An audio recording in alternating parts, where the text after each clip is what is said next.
Sanità è una roba seria. Lascio questa regione con una sanità che è la migliore d'Italia, tutti i parametri al top.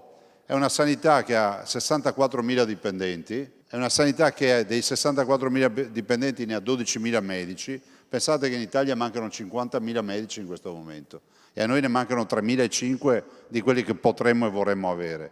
Una sanità che comunque eroga 80 milioni di prestazioni all'anno, una sanità che ha 2 milioni e mezzo di accessi a pronto soccorso, è una sanità che ha delle eccellenze che sono uniche. In questi anni abbiamo investito sul fronte intanto di tutto quello che sono le macchine, no?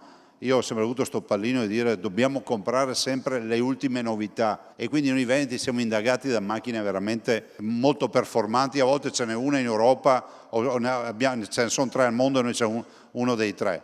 E dall'altro anche aver investito moltissimo su quello che sono le infrastrutture della sanità, quindi gli ospedali.